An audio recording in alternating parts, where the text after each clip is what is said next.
Kami mengakui banyak kekurangan dan kemarin jadi cambuk bagi kami untuk mendorong baik dari sisi SDM maupun juga teknologi. Namun demikian tetap perlu kerjasama dengan masyarakat karena kita nggak mungkin menjangkau ini kan judi online, pinjaman online ini kan sampai ke ranah masuk ke kamar, ke ruang sangat privat. Jadi mau tidak mau kita harus melibatkan masyarakat khususnya. Sehingga kita ingin mengajak semua bahwa judi online ini diperanginya tidak cukup hanya di teknologi tapi lintas elemen masyarakat.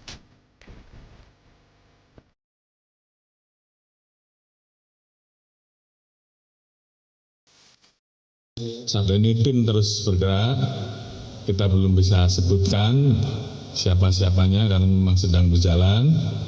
Namun sesuai dengan arahan Presiden bahwa tindak tegas siapapun, jangan sampai rakyat jadi korban, dan kemudian kita harus potong mata rantainya. Oleh karena itu tentu kami akan bekerja keras.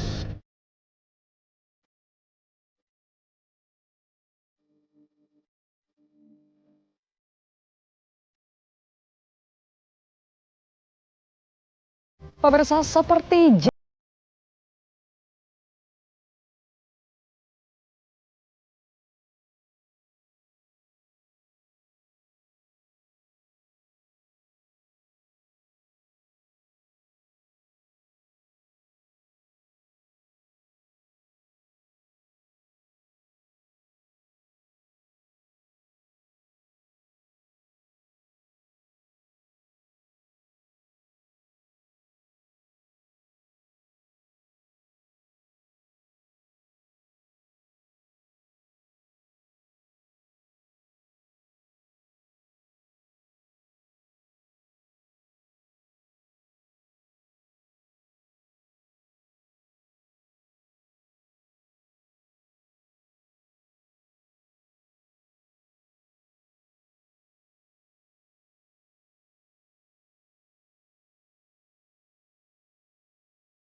Komisi 1 DPR RI, Dev Laksono. Selamat malam, Mas Dev. Selamat malam. Terima kasih sudah hadir, kabar baik.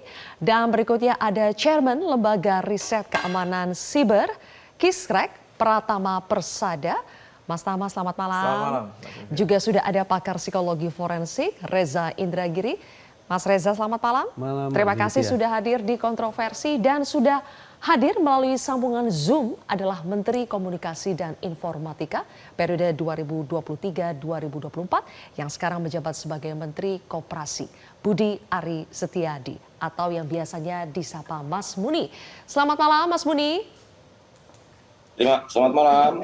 Baik Mas Muni. Selamat malam Mbak Sylvia, teman-teman semuanya di studio. Baik, terima kasih sudah bersedia live bersama kami di Kontroversi.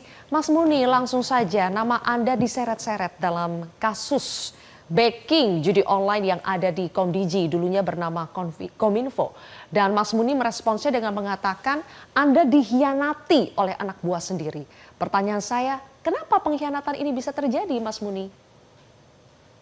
Begini, ketika saya masuk 2023, bulan Juli 2023, memang judi online sudah menjadi hal yang sangat meresahkan masyarakat. Sehingga ketika saya menjadi Menkominfo, perintah Presiden Pak Jokowi ketika itu, salah satunya adalah untuk memberantas judi online. Selain juga penyelesaian BTS, pemilu damai, dan juga banyak hal lainnya.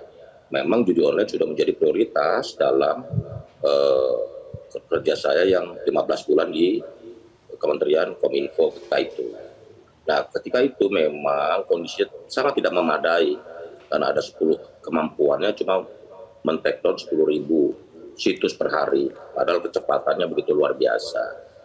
Sehingga kita membuka diri untuk merekrut banyak pihak. Nah, ada pihak yang saya anggap mampu karena memamerkan teknologinya, dia mampu men-take down 50.000 sampai 100.000 situs per hari. Nah, akhirnya dalam perjalanan waktu memang terjadi peningkatan kemampuan Kominfo dalam melakukan take down. Karena dibandingkan dari 2017 sampai 2023 sebelum saya itu hanya 800.000 situs judul yang di take down. Sedangkan di masa 15 bulan Kementerian Komunikasi dan Informatika itu bisa 3,8 juta situs. Dari sisi itu betul ada pencapaian, tetapi memang banyak hal yang juga memang harus diperbaiki secara regulasi dan juga teknologinya. Karena sumber daya manusianya jauh dari cukup Oke. untuk mengurangi kecepatan. Dari sisi kebijakan, saya sudah mengeluarkan beragam kebijakan mengenai pemberantasan judi online. Misalnya penutupan NAP, net access provider dari Kamboja dan Thailand, terus VPN gratis kita tutup. Selanjutnya semua operator seluler saya himbau dan saya larang untuk memfasilitasi untuk judi online. Terus sampai satu titik ketika 6 bulan terakhir, itu tepatnya di bulan Februari Maret, saya berpikir bahwa ini persoalannya bukan sekedar di jaringan konektivitas saja, tetapi kunci dari persoalan ini adalah persoalan judi online ini adalah di sistem pembayaran. Karena itulah Oke. OJK, Bank Indonesia dan juga Baik, Mas Budi. PPATK harus bersatu baru dalam Oke, kasus ini. tapi pertanyaan Begitu, saya, Mbak. kenapa sampai pengkhianatan ini bisa terjadi oleh anak buah yang Anda rekrut, Mas Muni? Dan kenapa pengkhianatan ini tidak disadari ketika Anda masih menjadi Menkominfo? Justru itu, memang dari 11 orang yang anggota Komdigi sekarang, itu sebagian besar sudah saya curigai, bahkan sebagian besar beberapa orang itu sudah saya pindah sebagai ketua tim takedown. Nah, saya merekrut 10 orang baru. Jadi yang lain nggak ada masalah, cuma 1 orang ini aja. Saya nggak tahu siapa yang menggalang siapa yang mempengaruhi siapa, sehingga Komdigi atau pegawai Komdigi ini bisa terseret dalam pusaran kasus ini. Begitu loh. Jadi yang Tetapi Mas yang Muni pasti rekrut ini- secara langsung itu tersangka dengan inisial T dan AK. Oh bukan. T dan AK itu direkomendasi oleh T karena dia bilang bahwa ini hacker merah putih, hacker hebat, mampu men-takedown 50 sampai 100 ribu, gitu loh. Nah, saya sampaikan ke teman-teman di Kominfo ketika itu, coba pakai. Kalau memang sistemnya bisa men-takedown 50 sampai 100 ribu, kita pakai aja, begitu loh. Nah, dalam seiring berjalan waktu, ternyata ketika 10 hari setelah saya sudah jadi Kominfo, kok terseret nih. Kalau beberapa nama yang Kominfo saya udah curigain memang sejak awal, makanya ketika saya menjabat saya udah nggak kasih peran lagi ketika itu. Dari awal saya udah curiga bahwa di Kominfo ini, di tim Kominfo ini ada yang bermain sejak awal. Oke. Bahkan berapa kali saya Terus bahkan saya langkah yang takedown Anda sendiri. lakukan Hari ketika itu. sudah curiga apa, Mas Muni? Ya saya pakai indikator, tiap minggu harus lapor berapa yang sudah di takedown dan laporkan segera ke PPATK manakala ada rekening-rekening yang mencurigakan. Nah, sekitar bulan Februari saya baru menyadari saya harus koordinasi dengan banyak lintas karena kuncinya adalah di sistem pembayaran. Saya bicara dengan OJK, saya bicara dengan Bank Indonesia, ini bank, payment gateway. Nah, saya konsolidasi dengan seluruh asosiasi fintech supaya tidak memfasilitasi perjudian online karena mereka main Oke. dengan e-wallet dan sebagainya. Sebelum ke Jadi sistem memang pembayaran ya, harus Mas Muni. dilakukan. Ketika Iya. Anda sudah curiga, Kuncinya di sistem sepertinya pembayaran. ada permainan di internal Anda. Apa yang Anda lakukan? Apakah tidak langsung diberikan sanksi atau misalnya melaporkan indikasi adanya permainan nakal di internal Anda kepada pihak yang berwajib? Beberapa saya sudah laporkan, tetapi ini kan soal bukti, nggak bisa katanya-katanya. Beberapa itu dari 11 itu ada sekitar 3 sampai 4 yang kita udah geser di posisi yang vital. Kita ganti yang Dilaporkan baru. kemana, Mas Muni, waktu itu? Dilaporkan ke aparat penegak hukum bahwa ini saya udah curiga ini. Tapi kan kita nggak bisa tanpa bukti, kita nggak bisa. Nah, memang karena dari gaya hidupnya mereka mewah, luar negeri, masuk pegawai pejabat eselon 3 dan 4 sudah semewah itu, gitu loh. Dari masukan teman-teman juga udah kelihatan. Ada beberapa nama itu, sebut aja DI, apa itu saya udah curigain dari awal, begitu loh. Kalau dalam yang ya. T dan AK, Mas Muni sudah curiga belum dari awal? Karena mereka baru ditersangkakan sekarang. Kalau memang sudah ada kecurigaan dari awal kan seharusnya sudah bisa ada langkah yang diambil kepada mereka. Begini, itu nanti biar aparat penegak hukum yang mengurai sejak kapan mereka bermain mengamankan situs judi online. Karena buat saya itu jadi penting ketika sejak kapan mereka bermain. Tapi yang jelas ketika Mas Muni masih menjabat sudah ada kecurigaan, sudah ada yang bermain di situ. Di dalam itu sejak awal sudah ada yang bermain. Sehingga bahkan saya pernah Sabtu Minggu saya datang ke kantor Kominfo khusus untuk minta di take down ini 30.000 situs, 50.000 situs. Karena saya sudah curiga ada yang main, begitu. Bahkan pernah ada satu kesempatan saya tutup, saya gembok itu, saya setrap di lapangan, saya bilang kalian ini ada yang main nih. Saya dapat laporan, saya bilang gitu. Oke. Dan Anda Tapi spesifik mereka melaporkan itu ke penegak hukum ya? Penegak hukum di kepolisian, kejaksaan atau bagaimana Mas Muni? Yang pasti kita berkomunikasi. Di tempat saya ini saya curiga ada yang bermain. Begitu loh. Ya. Cuman Terus tadi buktinya Mas kan Muni belum mengatakan Anda melaporkan ke penegak hukum. Ke penegak hukum yang mana? Ya gini loh, ya aparat penegak hukum lah. Antara dua kan, 1-2 lah gitu loh. Karena kan saya nggak, kalau nanti di persidangan atau di ranah hukum saya akan jelaskan. Yang penting saya udah komunikasikan. Ini saya curiga nih sama tim di Kominfo yang ada. Begitu loh. Oke. Sudah saya sempat melaporkan ya? Nggak bisa. Kalau Oke. Laporannya ini hanya sekedar komunikasi dengan penegak hukum atau sampai membuat laporan? Komunikasi. Termasuk kita kebijakan kita adalah merotasi semua. Itu nggak boleh 3 bulan. Ibaratnya tim take down, tim verifikasi kita putar terus. Supaya mereka nggak terkontaminasi. Itu waktu zaman saya begitu. Saya putar terus. Rotasi terus.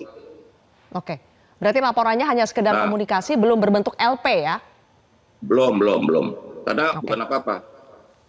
Ketika saya kan ukurannya begini, saya selalu komunikasi dengan PPATK, turun nggak apa yang kita lakukan dalam pencegahan ini, ada angka yang turun nggak secara signifikan. Kalau menurut PPATK kepada saya, Ketua PPATK kepada saya, dia bilang, tahun 2023 itu 327 triliun. Kalau tahun 2024 itu kita biarkan, kita nggak keras, itu bisa sampai 900 triliun potensinya.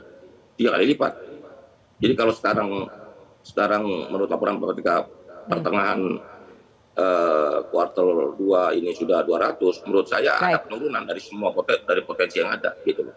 Tetapi saya balik lagi begini, bahwa ini judi online ini bukan sekedar Kementerian Komunikasi dan Informatika, karena tugas kita ini pencegahan. Nah pencegahan menurut saya cuma bisa di ruang digital aja kita amankan. Tetapi yang paling substansif dan paling penting adalah bagaimana menekan melalui sistem pembayarannya, dalam hal ini OJK dan Bank Indonesia. Baik. Gitu loh. Sekarang terkait dengan rencana, ada yang meminta, masyarakat juga meminta supaya Anda juga turut memberikan keterangan kepada penyidik terkait dengan 11 tersangka yang sudah ditetapkan ini. Mas Muni, apakah Anda siap sebetulnya untuk diperiksa oleh penyidik? Saya siap diperiksa dan memberi keterangan kepada para penyidik. Saya jelaskan apa adanya. Seluruh data-data selama saya menjabat sebagai Menteri Komunikasi dan Informatika 17 Juli 2023 hingga 20 Oktober 2024 saya akan jelaskan semua. Begitu loh. Apa yang saya lakukan. Karena kan di dalam organisasi juga ada rentang struktural. Di mana ini adalah ibaratnya begini, dari Menteri, Direktorat Jenderal, Direktur, Ketua Tim, dan anggota. Berarti itu ada 4-5 layer di bawah saya. Begitu loh. Oke. Ini, dan sejauh ini apakah sudah ada begini, kalau dari kalau saya menyimpulkannya begini, ini sama kayak kasus korupsi SDM yang eselon 3 semua itu, yang nggak ada sangkut pautnya dengan eselon 2, eselon 1 bahkan menteri gitu. Mereka bermain sendiri aja ini.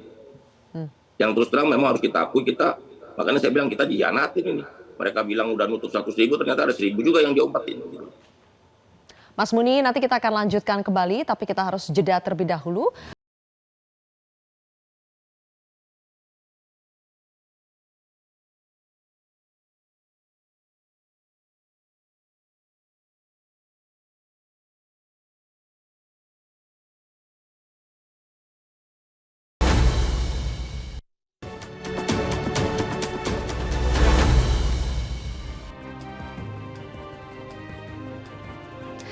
Kembali lagi pemirsa, Mas Dev, tadi kita sudah mendengarkan bersama tadi pernyataan dari Mas Muni ya, Pak Menteri Budi Aris Setiadi, soal sebetulnya pada saat beliau masih menjabat sebagai Menkominfo sudah ada indikasi permainan di internal dan sudah coba dikomunikasikan kepada penegak hukum meskipun tidak disebutkan kepolisian atau kejaksaan, tapi sudah ada upaya itu.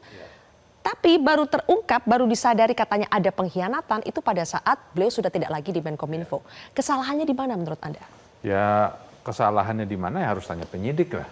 Kan penyidik yang melakukan penyidikan. Kalau tanya ke saya, berarti Tidak responsif ketika sudah menerima laporan atau komunikasi? ya, saya kan nggak tahu ya, apakah laporannya disampaikan ke siapa, apakah membuat laporan resmi atau hanya sekedar menyampaikan info kepada 1-2 aparat gitu.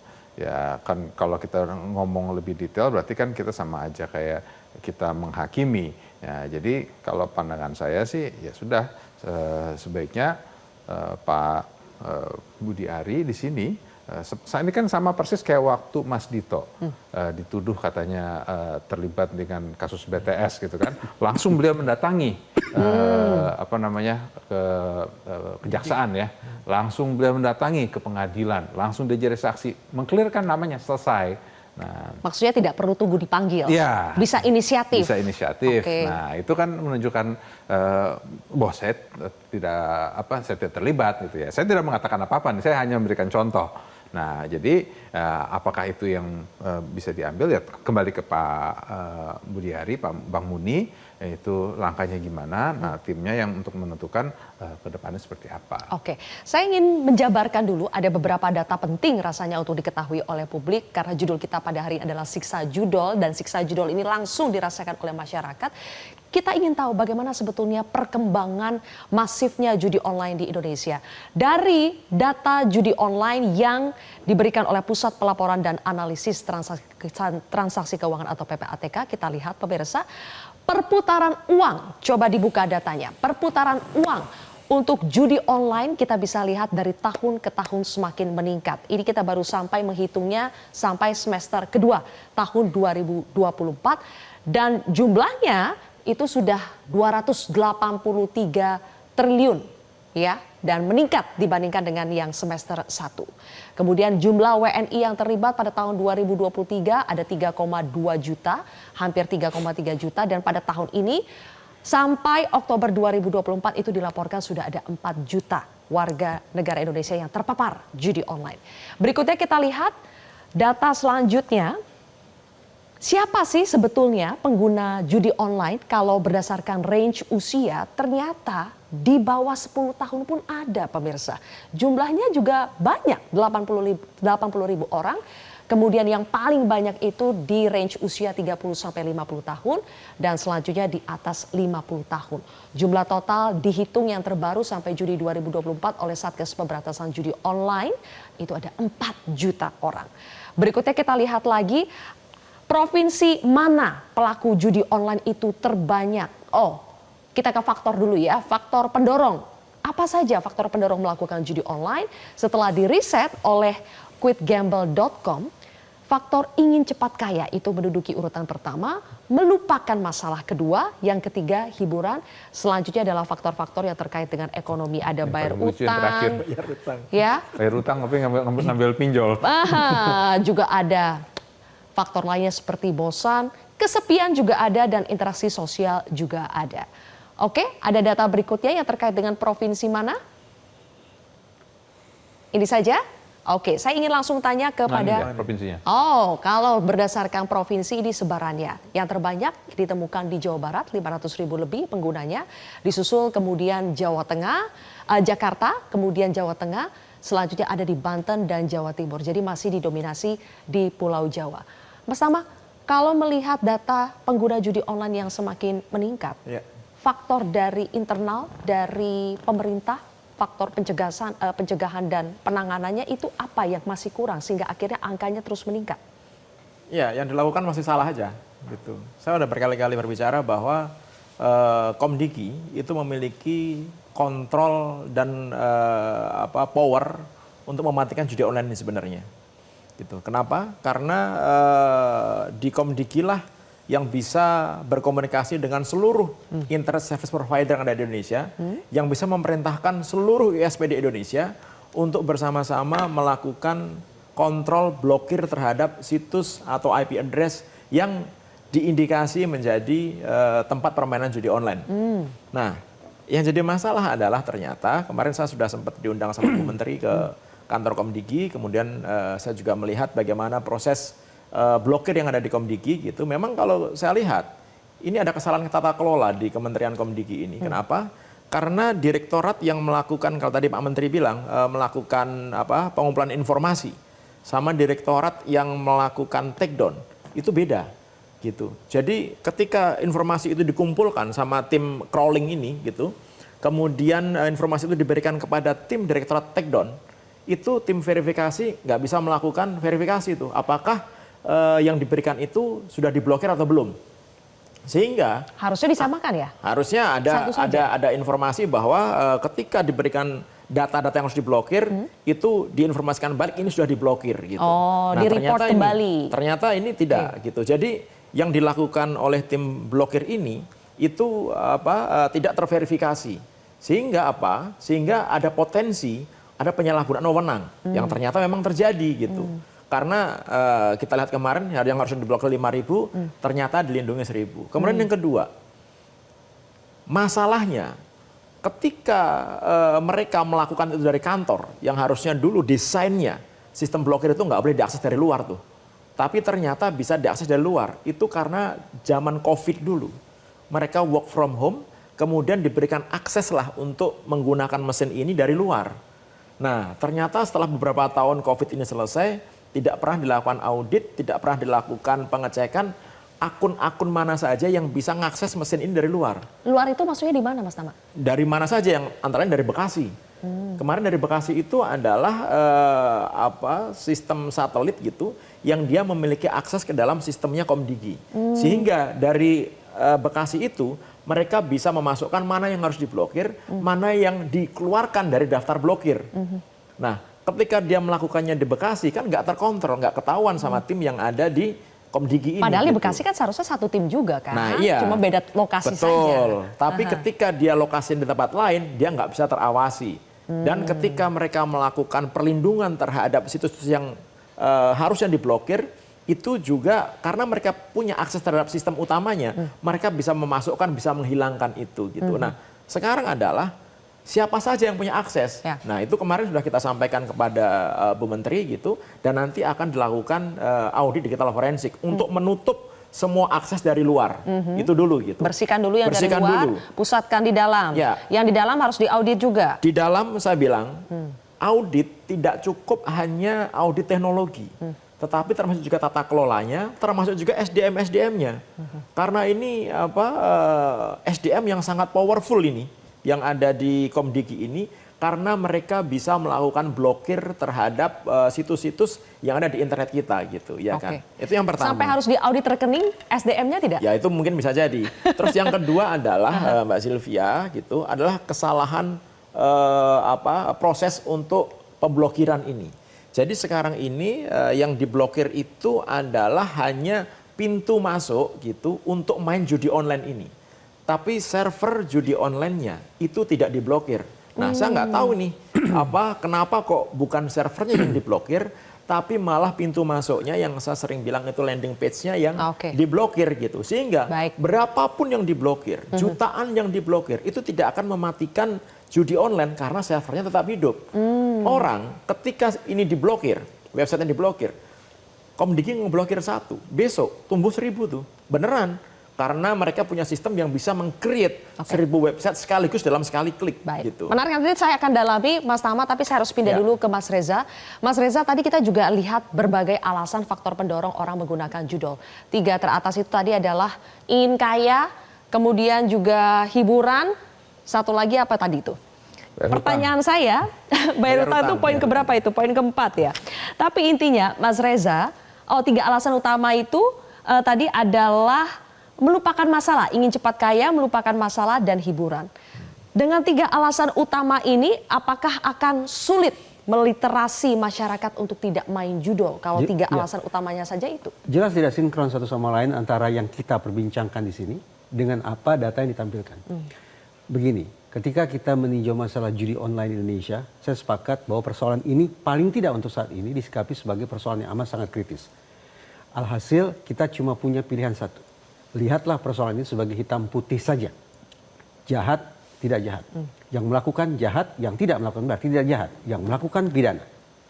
Tetapi data yang tadi diperlihatkan oleh Metro TV menunjukkan kepada saya bahwa ternyata angka-angka itu tidak serta-merta meyakinkan kita bahwa masalah judi online sebatas masalah pelanggaran hukum.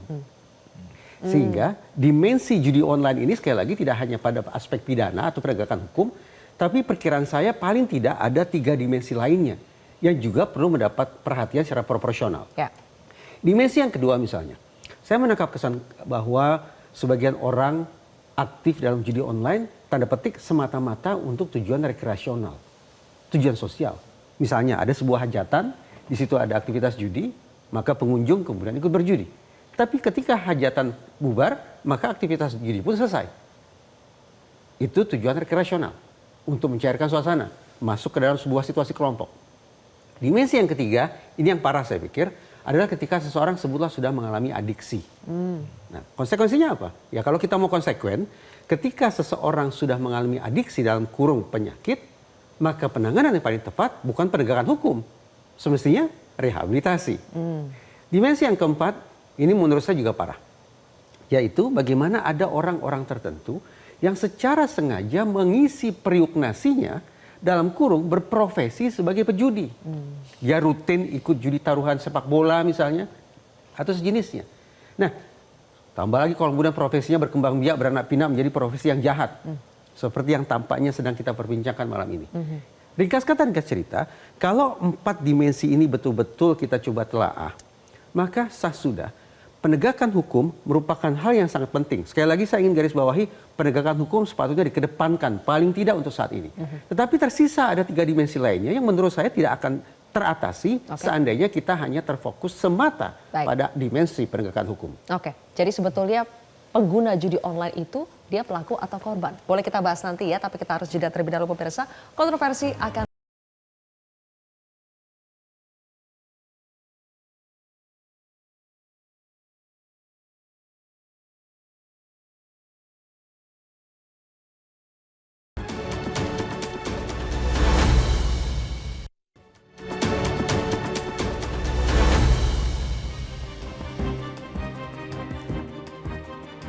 Kami kembali mengajak Anda untuk bergabung dengan Menteri Kominfo periode 2023-2024, Budi Aristiadi atau Mas Muni. Mas Muni, tadi sudah menyimak ya perbincangan yang terjadi di studio dari Mas Tama, misalnya mengatakan bahwa sebetulnya tidak sulit memutus akses judi online itu, karena selama ini yang terjadi adalah kesalahan tata kelola, kesalahan proses pemblokiran.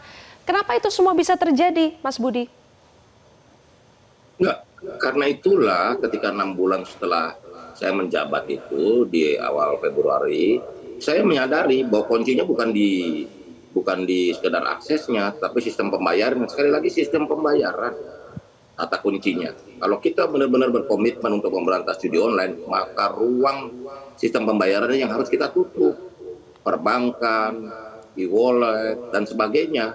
Yang itu juga semenjak yang itu ketika saya menjadi Menkominfo sudah saya komunikasikan ke berbagai bank, perbankan, e-wallet, semuanya. Bahkan saya sudah minta mereka membuat fakta integritas untuk tidak memfasilitasi perjudian online dan sebagainya. Karena pemberantasan judi online ini perlu 5K. 1, komitmen, 2, keberanian, 3, kepedulian, 4, konsistensi. Dan yang terakhir, yang kelima adalah kebal godaan, gitu loh. Ya ini teman-teman ini menurut saya, ini nggak kebal godaan, gitu loh. Nah, Oke, nggak kebal godaan. Tapi nggak kebal godaan. Mas Muni, kalau menurut Mas Tama ya, yang seharusnya cara gampangnya sebetulnya putus saja akses servernya, bukan belum ngomong sistem pembayaran ya, tapi akses servernya yang diputus. Mas Tama belum ngasih saran ke saya itu. Ketika saya jadi Menkominfo belum kasih saran ke saya itu. Kalau saya udah saya lakukan. VPN gratis saya sudah tutup. Karena waktu VPN gratis saya sudah instruksikan untuk ditutup. VPN gratis karena semuanya pakai VPN waktu itu main. Ada kebijakan saya untuk menutup semua VPN gratis, tidak boleh digunakan. Semua yang menjadi kewenangan Kominfo ketika itu sudah saya gunakan semaksimal mungkin. Oke. Tetapi kan terakhir urusan, ya, Mas Muni ya. Sistem pembayaran, urusan penegakan hukum itu kan ranah kementerian lembaga lainnya gitu. Oke. Mas Muni, tadi kan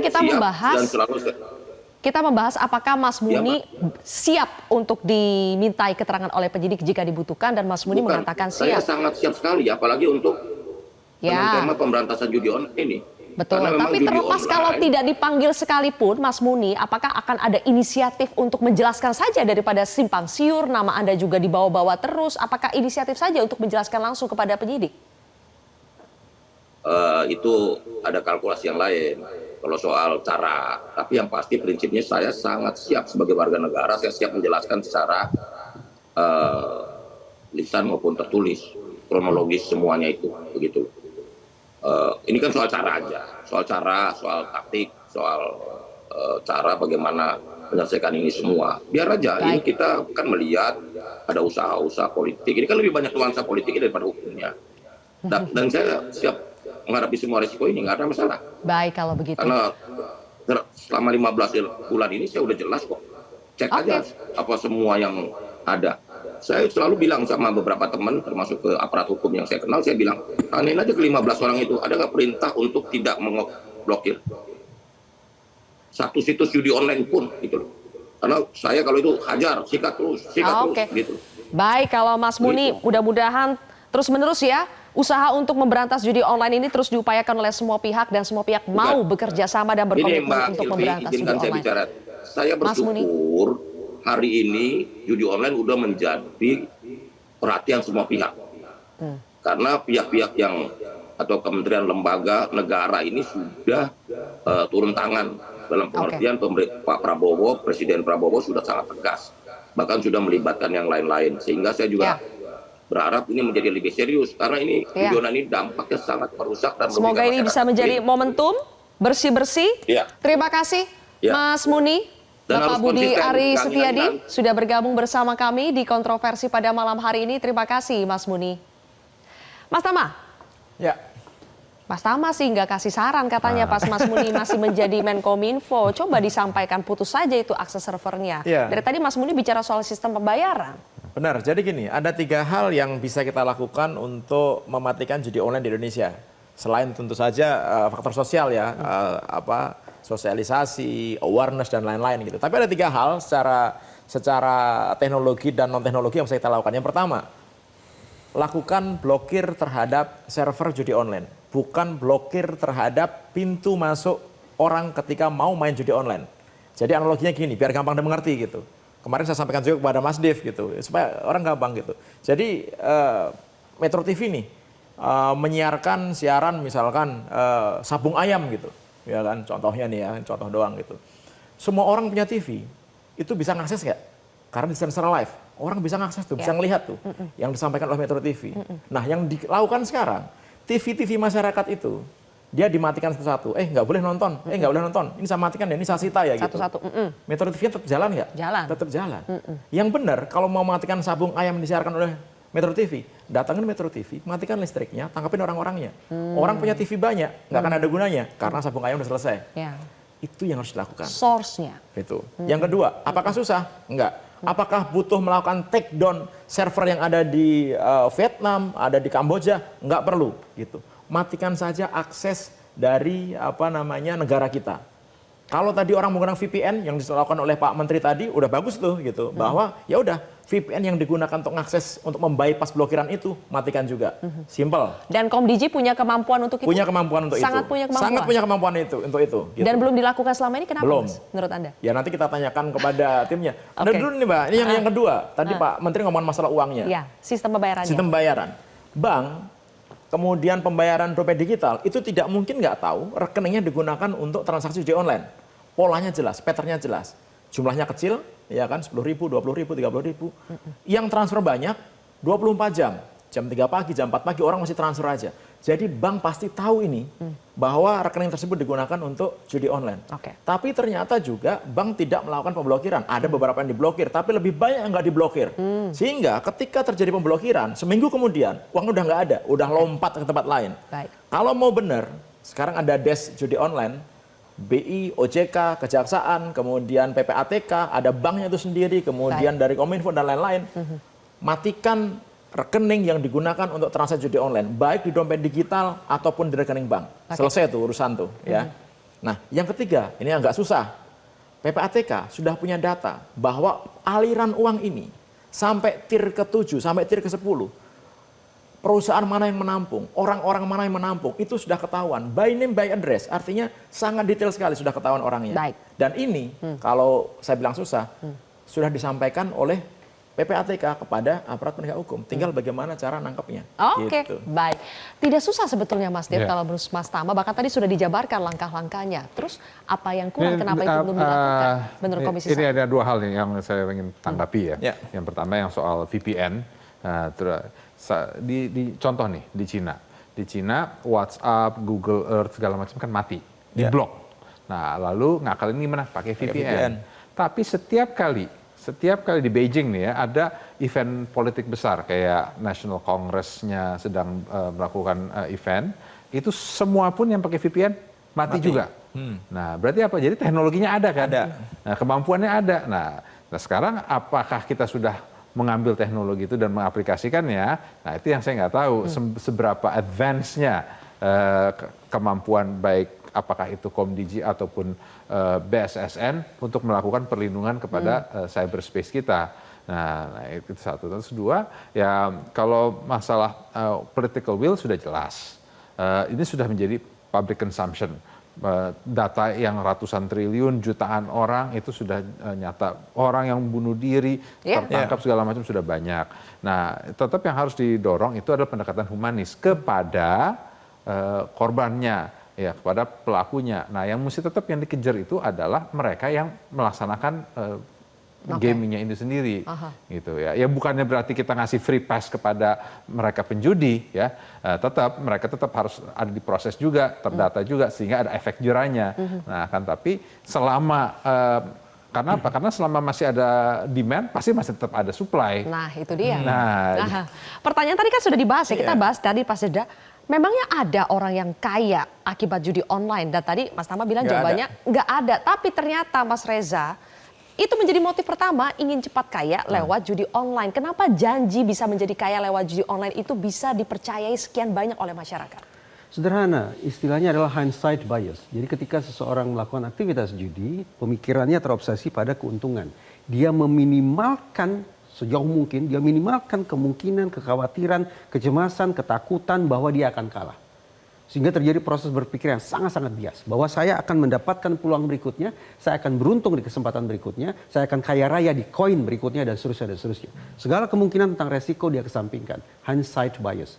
Itu yang tipikal mewarnai proses berpikir orang-orang yang berjudi. Tapi begini Mbak Zilvia, kalau menyimak pernyataan Presiden Prabowo, saya menafsirkan kita ini memang harus zero tolerance, toleransi nol terhadap judi. Tapi untuk memastikan apakah pernyataan itu menjadi retorika saja atau akan berdampak nyata, izinkan saya untuk mengecek ya.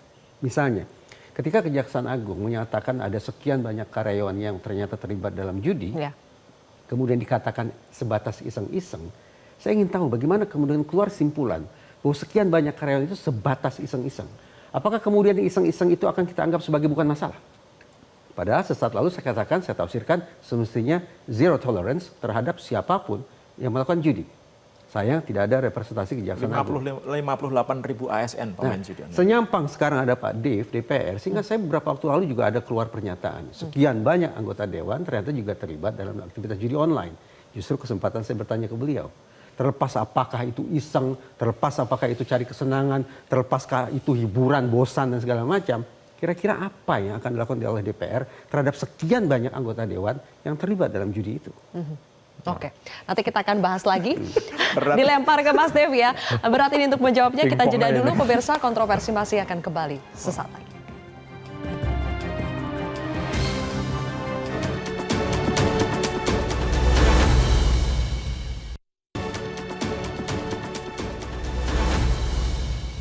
Semua rekening dapat dipantau.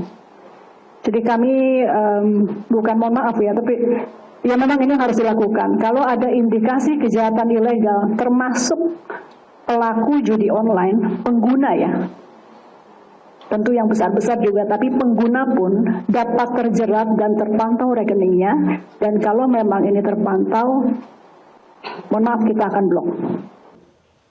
Baik, tadi sebelum jeda Mas Reza sempat bertanya ya, sebetulnya ordal itu hanya ada di Komdigi atau jangan-jangan institusi lain juga ada ordal yang membackingi praktik-praktik judi online. Ya. Mas Dev, apa yang Yes. bisa dilakukan Komisi 1 untuk mensterilkan institusi negara kita dari praktik judi online, termasuk yang ada di DPR sendiri?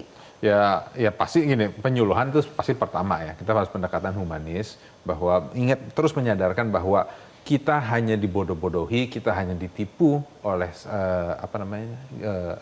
bandar di luar negeri untuk menyedot uang kita.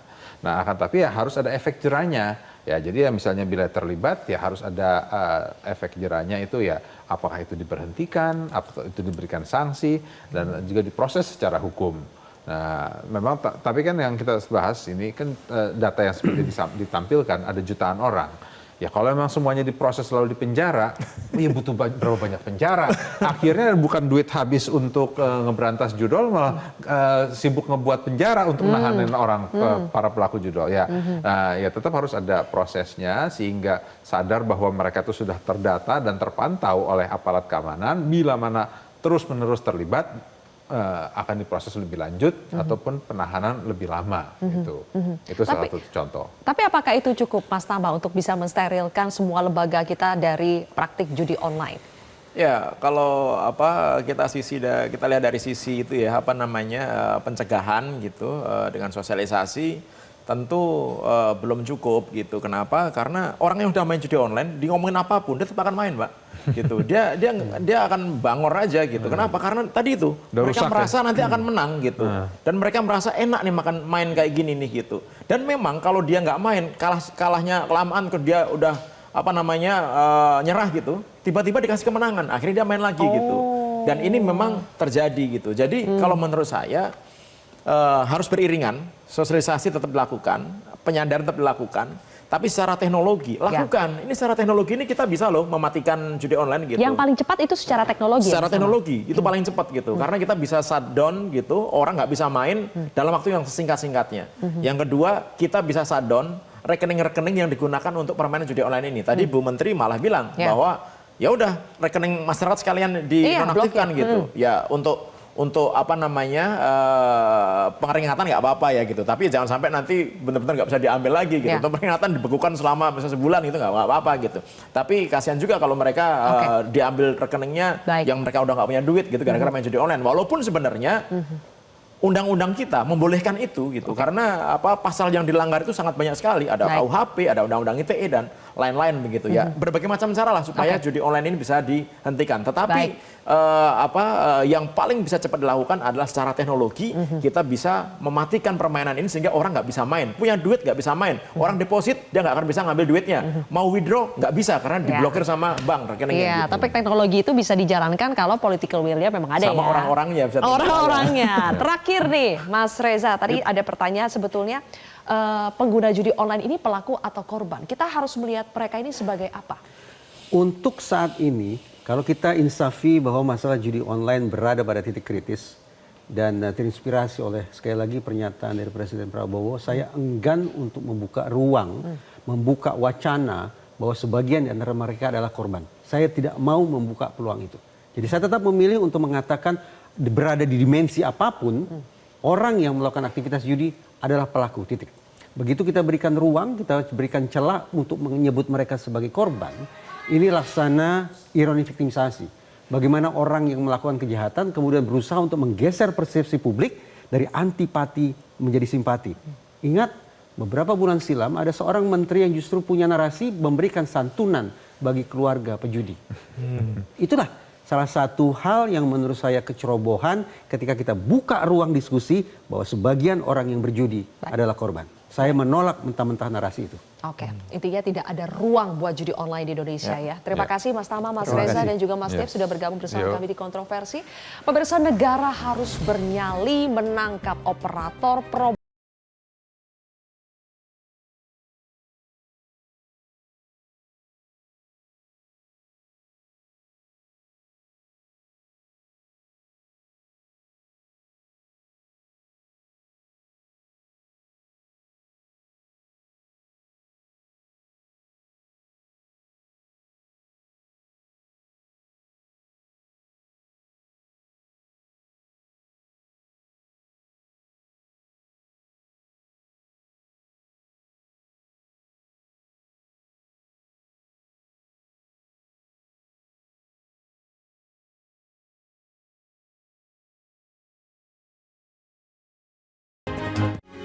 Metro TV.